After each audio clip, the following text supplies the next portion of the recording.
तो guys, who should be the next manager of real Madrid? ये एक ऐसा क्वेश्चन है जिसका आंसर सिर्फ रियल मैड्रिड फैंस नहीं बल्कि पूरी दुनिया के फुटबॉल फैंस कहीं ना कहीं लेना चाह रहे हैं, and it is one of the most difficult question, या फिर आप कह सकते हो कि एक मल्टी बिलियन क्वेश्चन भी यहाँ पे सबके लिए बना हुआ, because the most expensive, the most prestigious and the most dangerous chair, the coaching chair in the football world is empty right now, and उसे भरने की जरूरत है। हम सबको पता है कि जिस तरीके से सो कॉल्ड म्यूचुअली या फिर बिहाइंड द सीन जो भी हुआ है, जिस तरीके से जाबी अलोंसो जो है रियल मैड्रिड को छोड़ के जा चुके हैं, उसके बाद फ्लोरेंटिनो पेरेज ने kind of a care taker mode पे अलवारो आर्बिलोवा को हायर कर लिया। वैसे तो कहने को उनका कॉन्ट्रैक्ट 2 साल का है, बट मुझे ऐसा लगता है कि वो 6 महीने से ज्यादा यहाँ पे नहीं है, उनको सिर्फ एक पैच की तरह यहाँ पे रख दिया गया है। But Florentino Perez is looking for a king. तो आज की वीडियो में मैं आपको बताऊंगा कुछ नोन नेम्स, जो ऑप्शन जो आपने भी सोचे हैं, जो मैंने भी सोचे हैं, फिर मैं आपको बताऊंगा कि क्यों वो काम कर सकते हैं, एंड मैं ये भी बताऊंगा कि क्यों वो काम नहीं कर सकते हैं, क्यों वो रियल मैड्रिड नहीं आएंगे, एंड एट द एंड मैं आपको अपनी फाइनल पिक बताऊंगा जो मेरे अकॉर्डिंग बहुत ही लेजिटिमेट ऑप्शन है रियल मैड्रिड में आने का। तो अगर आपको भी ये जानना है कि कौन सा कोच रियल मैड्रिड के लिए एक परफेक्ट फिट है एंड जो रियल मैड्रिड आ सकता है, प्लीज इस वीडियो को एंड तक देखना, होपफुली आपको समझ में आ जाए। सबसे पहले बात करते हैं सबके फेवरेट, हम सबके फेवरेट, दैट इज यॉर्गन क्लॉप।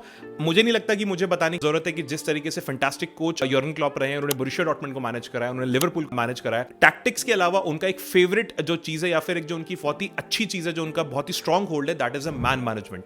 वो उस टीम को उसी तरीके से मैनेज करते हैं। मुझे ऐसा लगता है कहीं ना कहीं कार्लो एंचेलोटी रियल मैड्रिड पे किया करते थे, एक पर्सनल कनेक्शन जो है प्लेयर से यहाँ पे कहीं ना कहीं बना के रखते हैं।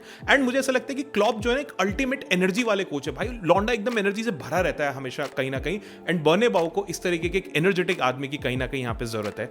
उसके अलावा अगर आप उनकी टैक्टिक्स की बात करो तो उनका जो गेगन प्रेसिंग वाली चीज है, हाई इंटेंसिटी, जो उनको 5 सेकंड के अंदर बॉल वापस चाहिए, मुझे ऐसा लगता है कि ये जो स्टाइल है ये आपके अम्बापे एंड विनीसियस को एक डिफेंसिव मॉन्स्टर्स में कन्वर्ट कर देगा। अगेन डबल कोच में अगर विनीसियस या अम्बापे रुकते हैं रियल मैड्रिड में तो that is a different point of debate कहीं ना कहीं।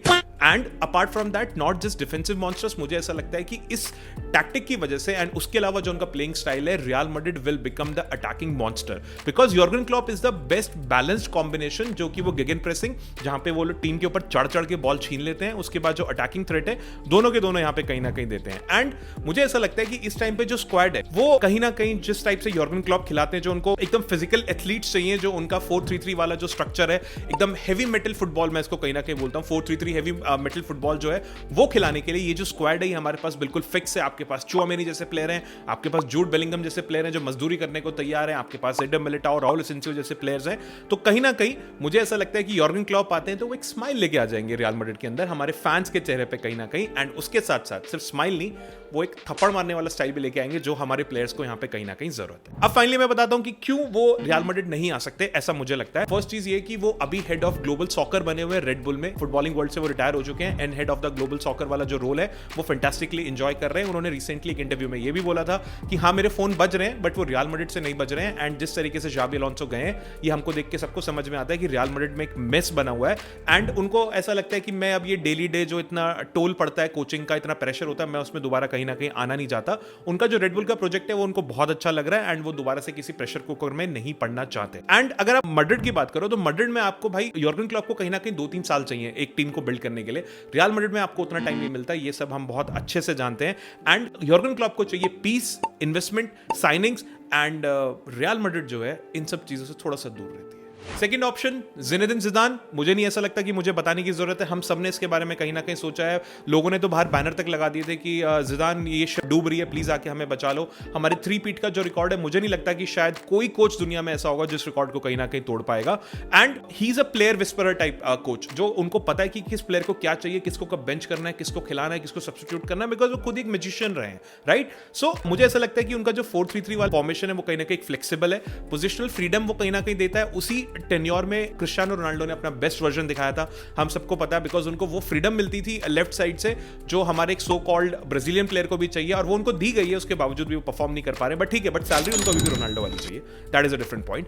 उसके बाद मुझे ऐसा लगता है कि ही is a kind of a coach जो प्लेयर्स को ये नहीं बताता कि तू उधर भाग, तू उधर भाग, तू उधर भाग। He is a kind of coach जो he want them to run for him, वो इस तरीके से एक मैजिक क्रिएट कर देता है कि जो लॉकर रूम के प्लेयर्स होते हैं उनके अंदर वो एनर्जी आ जाती है, उनको लगता है यार जिदान के लिए करके दिखाएंगे, भाई ने हमें खिलाया ना, आज इसको प्रूव करके दिखाएंगे। एंड ऑब्वियसली जैसे कि मैंने बोला, जो 3 चैंपियंस लीग जो एक रो में वो जीत चुका है, मुझे ऐसा लगता है कि he is the kind of a man जो हमारे लॉकर रूम के जो ये बदमाश बच्चे हैं जिनकी ईगो बहुत ज्यादा हो चुकी है, he could be the perfect fit, जिससे वो डरेंगे भी और जिससे वो प्यार भी करेंगे। एंड जिदान से ज्यादा रियल मैड्रिड की वैल्यू कोई नहीं समझता है, and obviously he would be a perfect fit for us. But वो क्यों नहीं आएंगे, इसका रीजन शायद हम सबको पता है कि जो वर्ल्ड कप समर में होने वाला है, सारी जो रिपोर्ट्स हैं वो ये सब कह चुकी हैं कि जिदान ने ऑलरेडी प्री कॉन्ट्रैक्ट साइन कर लिया है फ्रेंच नेशनल टीम के साथ कहीं ना कहीं, एंड वो फ्रेंच नेशनल टीम को वर्ल्ड कप के बाद कहीं ना कहीं यहाँ पे लीड करने वाले हैं। इस मोमेंट के लिए उन्होंने बहुत सालों से वेट किया। उन्होंने बोला कि मेरे लिए सबसे बड़ा सपना है फ्रेंच नेशनल टीम को कोच करने का, या फिर एक मैनेजर की जॉब कहीं पे करनी है, तो मुझे फ्रांस की जॉब यहाँ पे कहीं ना कहीं करनी है।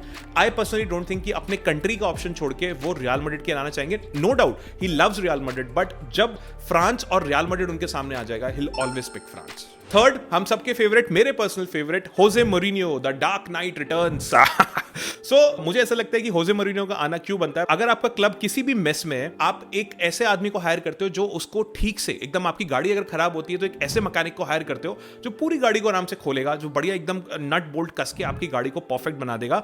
एंड जो मोरिनियो का 4-2-3-1 लो ब्लॉक वाला है, ये जो फॉर्मेशन है, ये जो स्टाइल है, ये हम ऑलरेडी देख चुके हैं। इसके साथ साथ उनका काउंटर अटैकिंग फुटबॉल हम देख चुके हैं जब रियल मैड्रिड ने 100 पॉइंट स्कोर करे थे, एंड हाईएस्ट गोल जो है ला लीगा में रियल मैड्रिड ने कहीं ना कहीं स्कोर करे थे। प्लस उसके साथ उनका जो अस वर्सेस द वर्ल्ड वाला जो फीचर आता है ना, वो जो आता है कि टीम के अंदर ठूस देते हैं कि भाई इट्स अ वॉर, या तो हम नहीं या तो ये नहीं, ये वाला जो मेंटालिटी आती है, it's a perfect mentality. He is a perfect guy जो इस टाइम पे रियल मैड्रिड को कहीं ना कहीं फिक्स कर सकता है, जो रियल मैड्रिड के लॉकर रूम को फिक्स कर सकता है, जो रियल मैड्रिड की ब्रोकन डिफेंस को कहीं ना कहीं फिक्स कर सकता है। Jose Mourinho is the guy for us.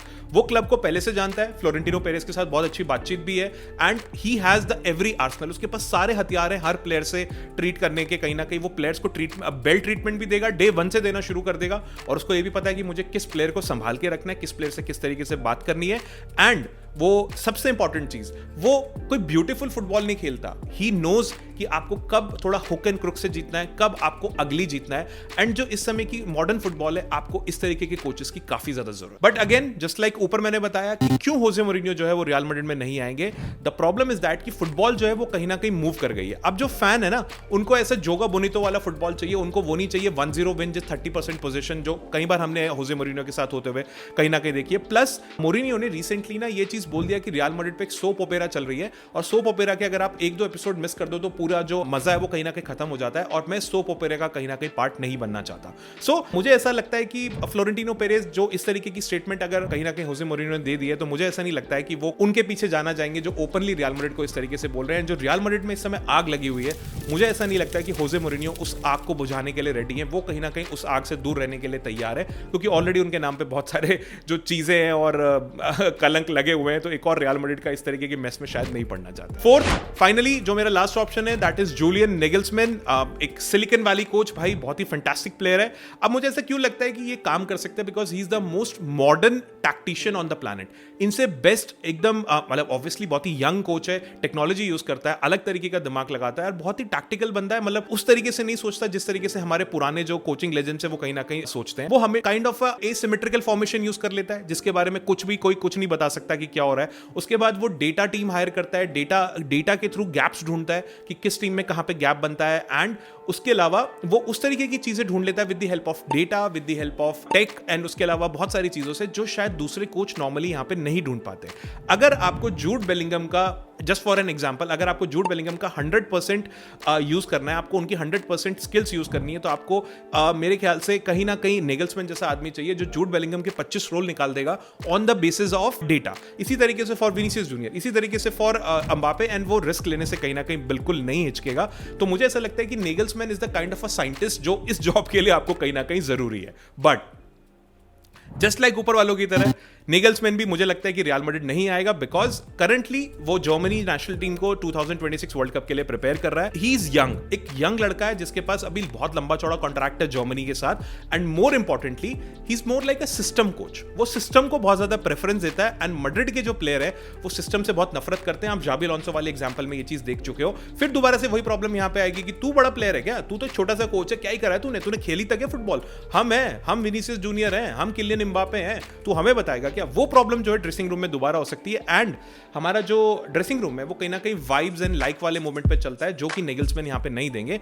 And मुझे ऐसा लगता है कि it would be a cultural car crash वाला मोमेंट जो रियल मैड्रिड ऑलरेडी फेस कर रही है, तो दोबारा शायद नहीं फेस करना चाहिए। तो गाइस फाइनली क्लॉप आउट हो गए, जिदान आउट हो गए, मोरिनियो आउट हो गए, नेगल्समैन आउट हो गए, तो हमारे पास अब कौन बचा है? मेरे हिसाब से एक आदमी जो हमारे लिए बिल्कुल परफेक्ट है, जो हमारे इस ईगो भरे लॉकर रूम में जा सकता है, इसको इस ब्रोकन डिफेंस को फिक्स कर सकता है, मे बी 1-2 वीक के अंदर कर सकता है, एंड हमें दोबारा से एक विनिंग मशीन या फिर चैंपियंस लीग जितवाने के लिए एक तरीके से प्रिपेयर कर सकता है। वो आदमी जो है, मुझे नहीं पता वो रियल मैड्रिड अभी आएगा कि नहीं आएगा, बट मुझे ऐसा लगता है कि वो आ सकता है। एंड वो आदमी जो इस मेस में परफेक्टली फिट होता है, उस आदमी का नाम है थॉमस टुकल। अब मैं क्यों थॉमस टुकल की बात कर रहा हूं? थॉमस टुकल को मैं बोलता हूं फायरमैन स्पेशलिस्ट। जैसे कि आपके घर पे कभी आग लग जाती है ना, तो आपको एक आग बुझाने वाले की जरूरत होती है। आप चेल्सी का टाइम याद करो, उसने चेल्सी को मिड सीजन ज्वाइन करा, वो भी कुछ बहुत ही अजीब सी मेस में थे। उसके बाद उन लोगों ने चैंपियंस लीग जीत लिया, 5 मंथ के बाद उन्होंने कहीं ना कहीं चैंपियंस लीग जीत लिया। उसने उस मेस को बीच में आके कहीं ना कहीं फिक्स कर दिया। एंड थॉमस टुकल को ना डजंट नीड हिज प्लेयर्स, वो जिस भी टीम में डालो कहीं ना कहीं वहां पे उनके साथ बढ़िया से अपना जेलिंग कर लेता है, उसके साथ अपना टैक्टिक्स फिट बैठा लेता है, एंड वो किसी के साथ भी खेल लेता है। सो मुझे ऐसा लगता है कि आपको जो एक मशीन बनाने के लिए जिस मैकेनिक की जरूरत होती है, Thomas Tuchel is that kind of mechanic for you. उसके अलावा टैक्टिकल ब्रिलियंस है भाई, he is the master of 3-4-3, हमने चेल्सी में भी देखा है, हमने उससे पहले भी देखा है। उसके अलावा 4-2-2 टाइप का जो हाइब्रिड रोल है वो बढ़िया से खिलाता है। एंड मुझे ऐसा लगता है कि ये टाइप की जो चीजें हैं जो रियल मैड्रिड की अभी की प्रॉब्लम है, उसको कहीं ना कहीं फिक्स कर सकते हैं। दैट इज द डिफेंस, ठीक है। वो इस तरीके से मिडफील्ड को प्रोटेक्ट करता है एक बॉक्स बना के, जिससे कि आपकी जो मिडफील्ड अभी प्रॉब्लम फेस कर रही है उसको वो फिक्स कर देगा। एंड वो एक शील्डिंग की तरह आपके डिफेंस के आगे कहीं ना कहीं बैक लाइन को सपोर्ट करेगा, एंड आपके एम्बापे एंड विनीसियस को एक फ्रीडम देगा जो इन दोनों को कहीं ना कहीं चाहिए। एंड ऑब्वियसली हाई रहने की फ्रीडम मिलेगी, उन दोनों को अभी के अभी यही चाहिए। मुझे ऐसा लगता है ही इज अ टैक्टिकल कैमिलियन, जो जिसको चेंज होना आता है एज पर द मोमेंट, जिस तरीके से मैच वहां पे चल रहा है कहीं ना कहीं। उसके बाद द टाइमिंग ये कि जो टुकल का जो कॉन्ट्रैक्ट है इंग्लैंड नेशनल टीम के साथ, वो वर्ल्ड कप के एग्जैक्ट बाद खत्म हो रहा है, दैट इज अप्रॉक्सीमेटली जुलाई। और यही टाइम है जब आप कभी किसी कोच को यहाँ पे हायर कर सकते हो। He will be a free agent, real Madrid को बस उनके पीछे जाना है। उसके अलावा बहुत अच्छी चीज है कि वो लड़का स्पेनिश भी बोलता है, उसको बिग स्टेज पे परफॉर्म करना पसंद है, वो चैलेंजेस से कहीं ना कहीं भागता नहीं है, उसको पसंद है लोगों को गलत प्रूव करना। एंड मुझे ऐसा लगता है कि ही is a short term genius, and Real Madrid को किसी ऐसे आदमी बिल्कुल जरूरत है। रियल मैड्रिड को कोई 10 साल का प्लान नहीं चाहिए, उनको ऐसा चाहिए कि भाई अभी आओ, अभी के लिए एटलीस्ट ये फिक्स कर दो, हमें ट्रॉफी चाहिए। हम रियल मैड्रिड है, हम 1 साल से ज्यादा बिना ट्रॉफी के रह नहीं सकते। हमें 2027 में एक कहीं ना कहीं आप ट्रॉफी जो है, या 26 में, कहीं ना कहीं 26 में, मतलब सुपर कोपा या टाइप की बात कर रहा हूं, ऑब्वियसली 27 तो लॉन्ग टर्म हो गया, 27 में प्लीज हमें एक ट्रॉफी आके कहीं ना कहीं जितवा दो। अब इसमें जो लास्टली बस एक पॉइंट ये है कि मुझे ऐसा लगता है कि जहां तक मैंने सुना है, एज पर द रिपोर्ट्स, जो बोर्ड है वो ऑलरेडी एजेंट से बात कर रहा है, जबकि फैन जो है क्लॉप, जिदान, मोरिनियो, ये सब कहीं ना कहीं चिल्ला रहे हैं। बट मुझे ऐसा लगता है कि रियल मैड्रिड की नजरें ऑलरेडी थॉमस टुकल के ऊपर कहीं ना कहीं है, तभी सारी चीजें अभी शांति से भरी हुई हैं। सो गाइज प्लीज ध्यान रखना, आपने थॉमस टुकल के बारे में सबसे पहले मुझसे सुना था on this video, and just kindly let me know in the comments कि आपको इन ऑप्शंस के बारे में क्या लगता है, आपका फेवरेट ऑप्शन कौन सा एंड क्यों है, प्लीज मुझे कमेंट में बताना। एंड अगर आपको वीडियो अच्छी लगी हो तो please share with your friends and subscribe to my channel. Thank you.